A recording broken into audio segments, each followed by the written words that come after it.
So why do they hate us? What is the reason behind the passionate surge of anti-Semitism since October 7th? Is there anything that is making sense about this? What do they even mean with these absurd and ridiculous chants that are sweeping through college campuses all over the country? Let's take a look at what this Israeli analyst has to tell us about the topic. Queers for Palestine.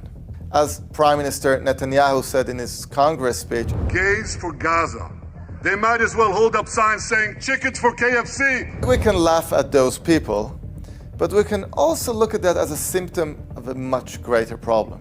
When you look at the protests and encampments in US campuses, in European campuses, they chant Free Palestine. From the river to the sea, Palestine will be free. Where is Israel? Where is Palestine? Which river and which sea? They have no idea. They have absolutely no idea, the vast majority of them. I forgot the river's name, but the sea is the Red Sea. No, I got this from someone else. Oh, somebody gave it to you. Yeah. Do you know what it means? No.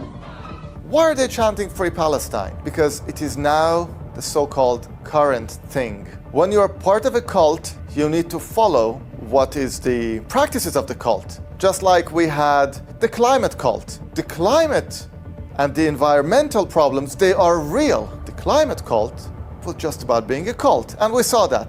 Greta Thunberg, the day after October 7th, came out as a full-fledged jihadist, calling for massacre of Jews from the river to the sea. Previously, you had the COVID cult. COVID was a real pandemic, but you have the COVID cult. You have to put 5 masks and 7 jabs, otherwise you're an uneducated, illiterate person. It was a cult, and they were the same people.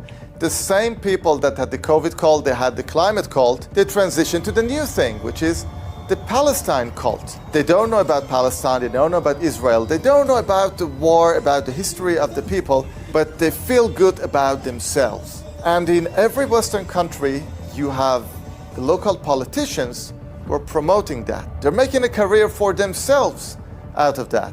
You see in Britain, in France, in Germany, everywhere. You have in the US, the squad, the AOC, Rashida Tlaib, Ilhan Omar. No longer sure what part of the nonsense they're uttering, even they believe that. Of course, some of them do have true jihadist ideologies, but some of the things they're saying are so insane, they're just like, yeah, it's a parody, but it's good for votes. It's good for the members of our cult. So there is a kind of feedback loop that you get to crazier and crazier theories. Now you're part of a cult, it's a Free Palestine cult, and you're just a normal cult member. You want to become a more influential member. What do? Come up with crazier theories. Oh, now Israel is doing massacre. Israel just killed 200 babies in Gaza. And you see these stories self-propagating. And then you see AOC or Ilhan Omar in Congress speaking and saying, Israel has killed 40,000 people in Gaza, out of which 30,000 babies. These are just made-up numbers. Some of these numbers, even the so-called Hamas Ministry of Health doesn't quote these kind of crazy numbers. But facts are overrated in these cults. So you have these ideologies that are just propagating fake information, and because you have those believers, you have this feedback loop, and you get these crazy, insane ideologies that are taking a bigger and bigger portions of the mainstream in the Western world. And that is one of the biggest risks, not to Israel. We're fighting the war and we will win it. It is the risk to the West, societies in the West, because people in the West are fighting the same war with the jihadists who want to destroy them. The difference between us and many of them is that we know we're in a war. We were already massacred. I really hope that people in the West wake up before they will have to go through the massacres we went through. Brilliant. Anti-Semitism is an insane and irrational cult. It just makes no sense. Alan Dershowitz spoke about anti-Semitism. He described it or defined it when there's a widespread flaw that belongs to many, many people, and then it's blamed on the Jews. For example, when in the 1920s, the president of Harvard University, A. Lawrence Lowell, decided to limit the amount of Jews that he was going to accept into Harvard University because, quote unquote, Jews cheat. Somebody pointed out to him, non-Jews cheat as well. His answer, you're changing the subject. I'm talking about the Jews.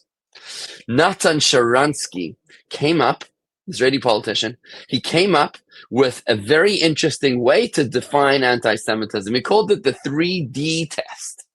If you can come up with the 3Ds on a particular circumstance, you're dealing with anti-Semitism. The 3Ds are demonize, double standard, and delegitimize. Number one, demonize.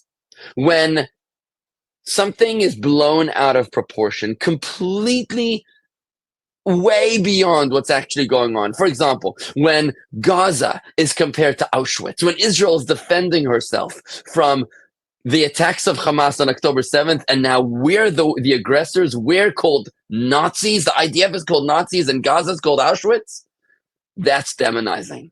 The double standard is the second D, when the United Nations condemnations of Israel by far surpass all other condemnations of other countries in the entire world, even though there are true violators of human rights in China, in Iran, in North Korea, in Cuba, in Syria. No, when it's only Israel that is condemned by the United Nations for human rights violations, that's when you're dealing with a double standard. When only the Israeli Magen David Adom is the only international organization banned from the International Red Cross, now you're dealing with a double standard. And finally, the third D is to delegitimize. Only Israel is still fighting to be recognized for its right to exist. Only the Jewish people are fighting for the right to have a homeland. So there you have it, the 3Ds.